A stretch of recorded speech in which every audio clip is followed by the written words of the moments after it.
Good afternoon, everybody.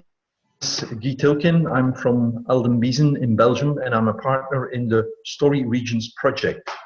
And StoryRegions is an Erasmus project coordinated by Sweden. And I would like to welcome you to webinar number 3.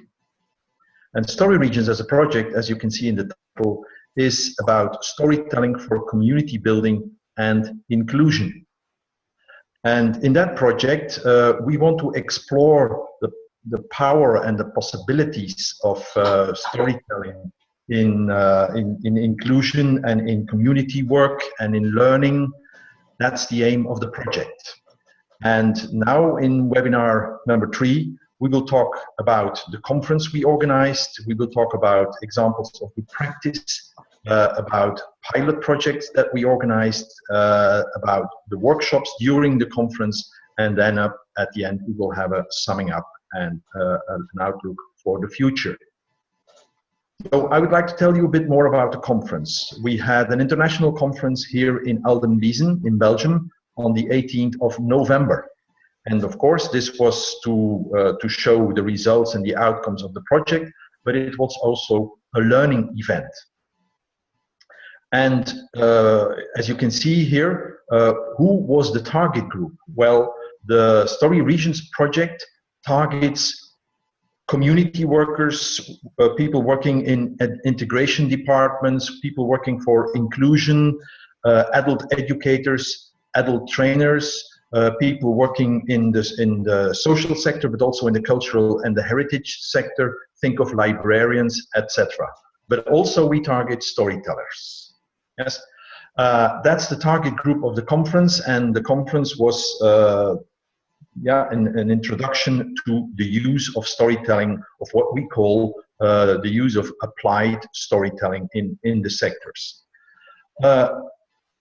Here you see the title, A Story. The conference started with a story by Nell Phoenix, a professional storyteller from the UK. Why did we start with a story? Because we still feel that is a lot of misunderstanding about storytelling and about what storytelling can do. When you talk to adults and you talk about storytelling, they start thinking of performing act, they start thinking of children, birthday parties, but there is much more in storytelling than performing and leisure and children's stories. Storytelling is also for adults, and it can be used in many conditions, and it is very useful. And in order to show that, we really simply started with a story. A very important question we tried to answer during the conference is also, why do we do storytelling in community work? And here we can say that storytelling is very, very important for people. When you listen to a story, you improve your languages, and working with stories, not only listening, but it's also telling, it's working in workshops, it's doing things with stories and themes in storytelling. And of course, under those conditions, you're working with language, you're dealing with communication, you're dealing with imagination and creativity. When you listen to a story, you really see the movie of the story passing by in your head. But it's also about meaning making and memory building, and it's also about community building. So storytelling implies a lot more than just listening to a story, and the effect and the impact of listening and working with stories and telling stories is a lot more than just leisure. We had an elaborated program during this conference. And of course, we had this question, why storytelling in community work? But then the next item, and that's also going to be an item in this webinar, was the presentation of good practices and the presentation of the pilots.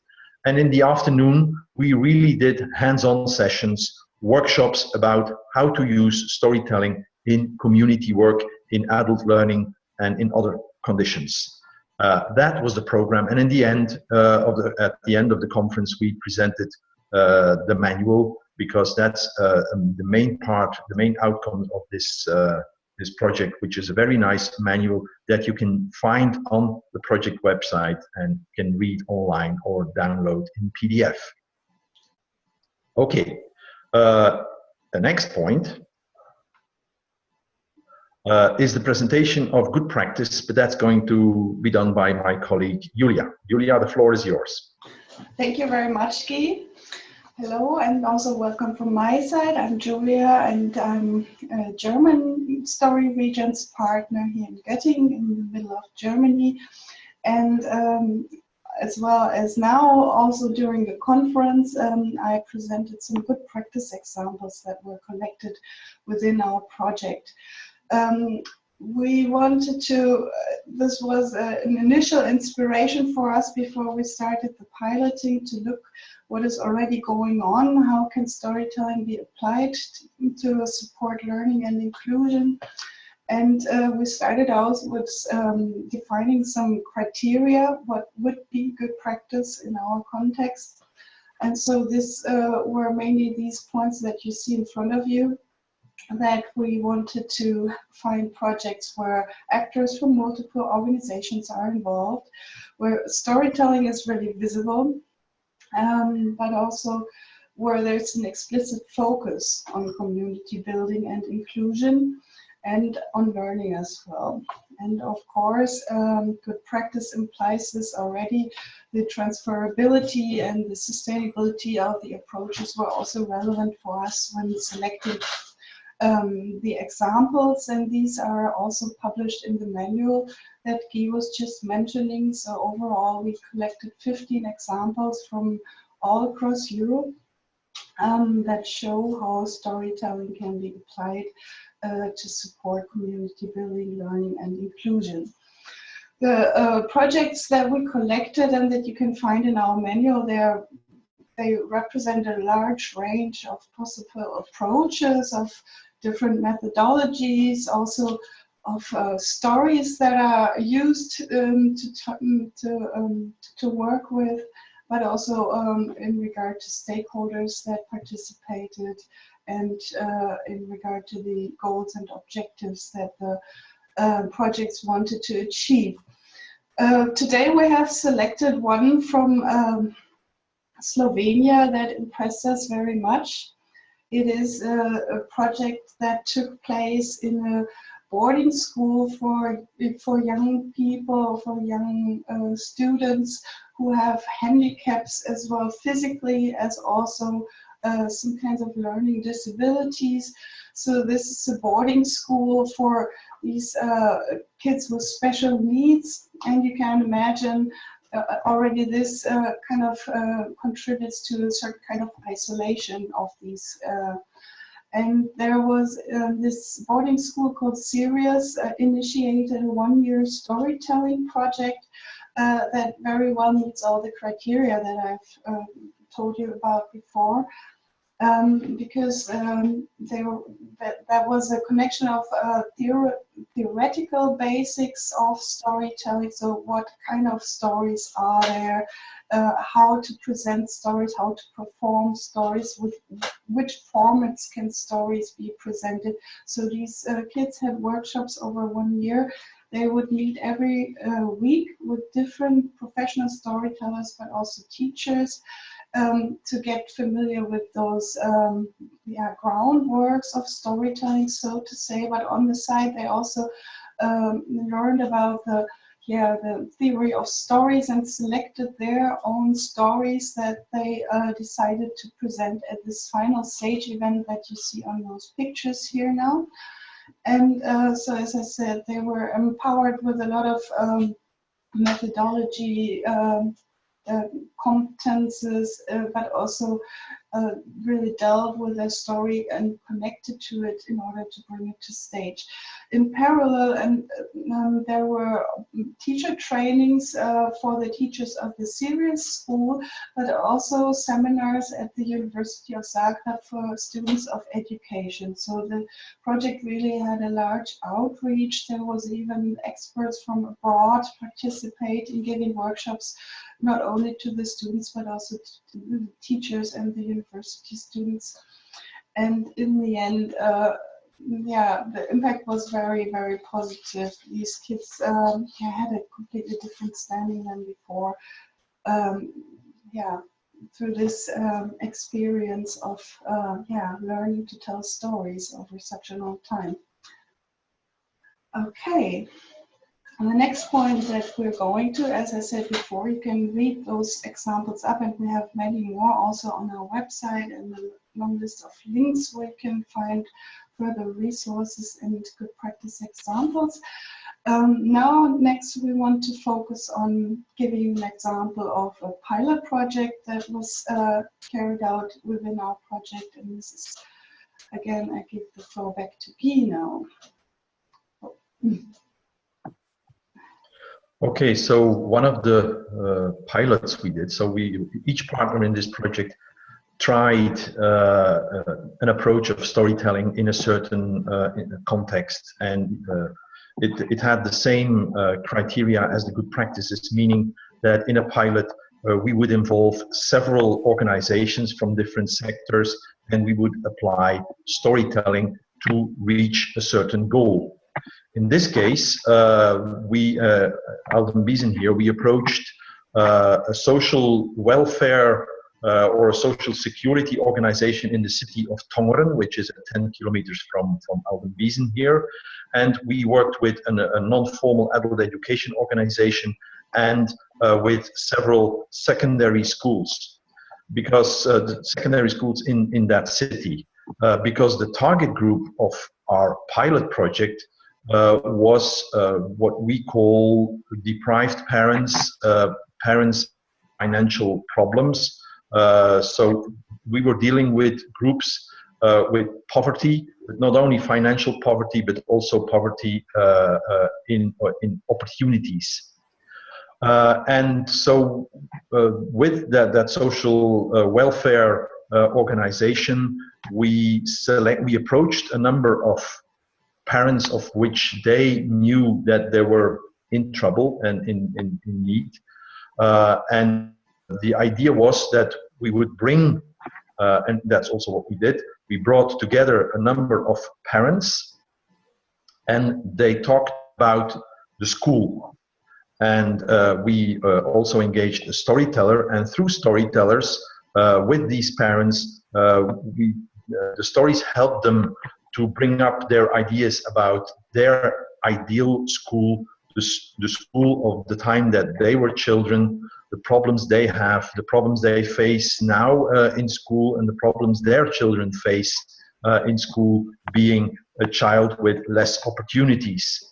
And in a section, I think they had 8 sections, so they worked for 8 weeks, each time a Wednesday morning with these parents, and through storytelling it helped raise their ideas, their feelings, their emotions, and it also raised their capacity to communicate and talk about the problems they had.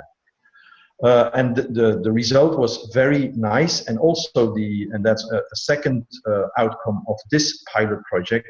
The non-formal adult education organization created a kind of movie out of these stories, and that movie is going to circulate among parent organizations of other schools in order to help these people realize, so in a sense, awareness raising of the problems that parents with less opportunities and less financial capacity face in school. So this was a very nice result also of this project, one of the pilots of StoryRegions, and also meeting the criteria, bringing together a number of organizations working for a common goal and using storytelling in order to reach that goal.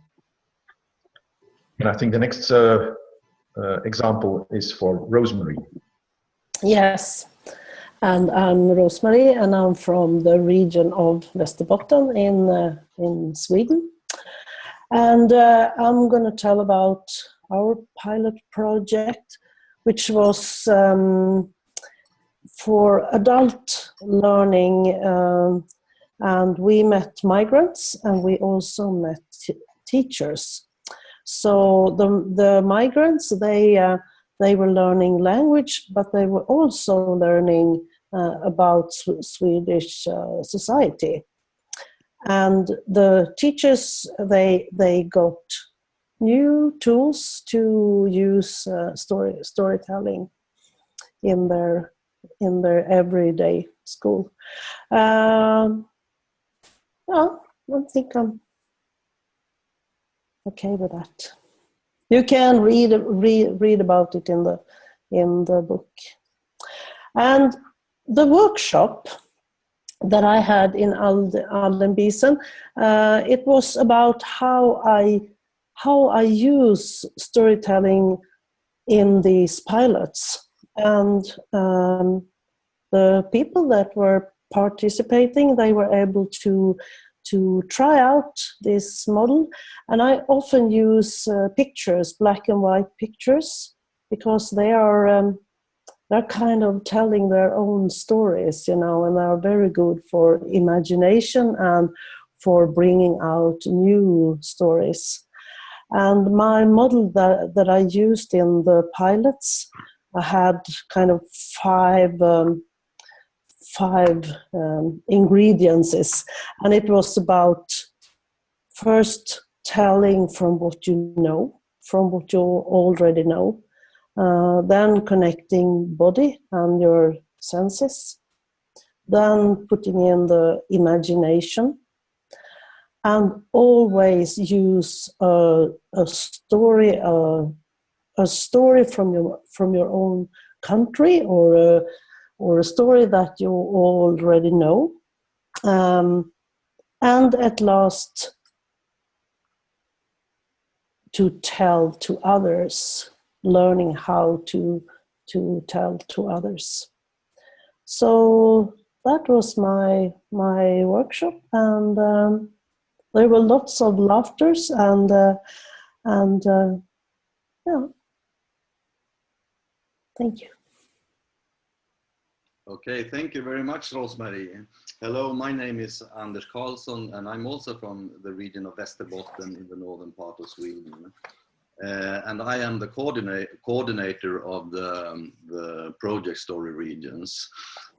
Just to sum up this little short webinar, I think we have learned a lot thanks to this Story Regions project. And I also think that the final conference in Aldenbiesen was a very successful conference, because in a way, during that day we could sum up the most essential parts in the project, and this little webinar is just a brief and short examples of what we did during the day. In our next and last webinar, we will talk more about what we have achieved during this project, and how we can use these experiences in the future work in our regions, in Poland, in Italy, in Germany, in Belgium, and in Sweden.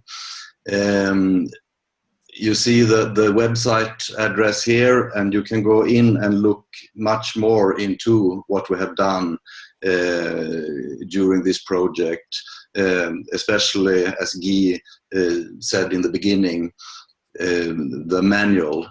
There we find it all. So thank you very much for attending this webinar, and welcome to the next webinar and the final one. Thank you very much.